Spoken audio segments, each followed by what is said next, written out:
Assalamualaikum warahmatullahi wabarakatuh. Perkenalkan, nama saya Rika Ansela dari Prodi PKM I2G YIN Curup.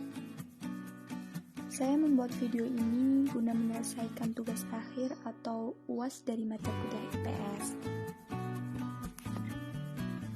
Di video ini saya akan menjelaskan keragaman bentuk muka bumi, proses pembentukannya, dan dampaknya terhadap kehidupan.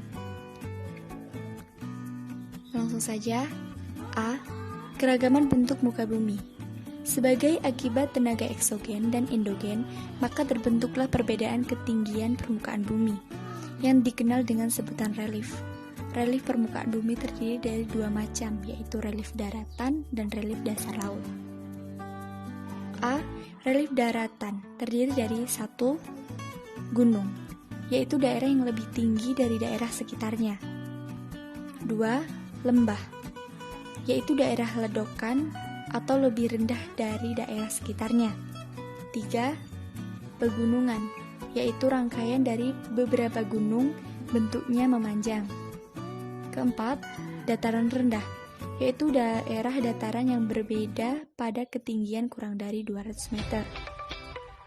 Yang 5. Dataran tinggi, yaitu dataran yang berbeda pada ketinggian lebih dari 200 meter. B.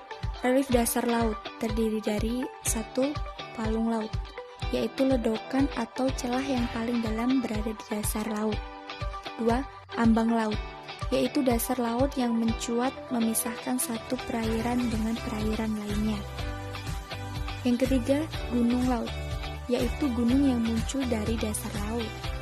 Yang keempat, laut dangkal, yaitu laut yang kedalamannya tidak lebih dari 200 meter. Yang kelima, laut dalam, yaitu laut yang kedalamannya lebih dari 200 meter. B. Proses pembentukan muka bumi. A. Oleh tenaga endogen. Tenaga endogen adalah tenaga yang berasal dari dalam bumi, dibagi menjadi 3, yaitu tektonisme, vulkanisme, dan seisme. Yang pertama, tektonisme.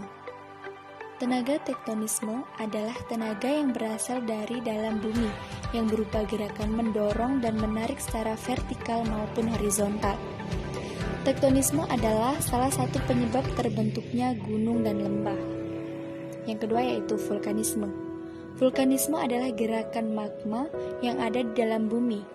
Magma adalah cairan panas yang berasal dari inti bumi. Vulkanisme juga sebagai penyebab terbentuknya danau atau kaldera serta dataran tinggi atau plato.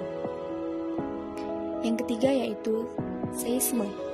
Seisme atau gempa bumi adalah getaran yang terjadi akibat dari proses perpatahan dan lipatan.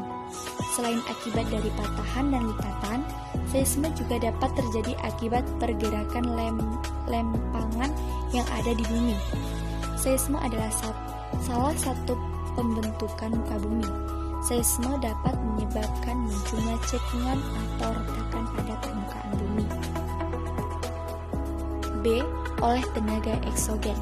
Tenaga eksogen adalah tenaga yang berasal dari luar bumi yang mengubah bentuk bumi yang telah dibuat oleh tenaga endogen. Tenaga eksogen memakai bantuan angin, air, maupun gletser dalam proses pembentukannya dan dapat dilakukan dengan beberapa cara berikut. 1. Sedimentasi. Sedimentasi adalah proses pembentukan muka bumi melalui pengendapan materi-materi sedimen. Seisme menyebabkan sungai menjadi terputus dan membentuk danau tapal kuda.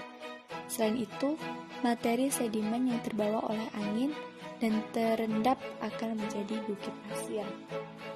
Yang kedua yaitu erosi. Erosi adalah proses pengikisan yang terjadi di permukaan bumi.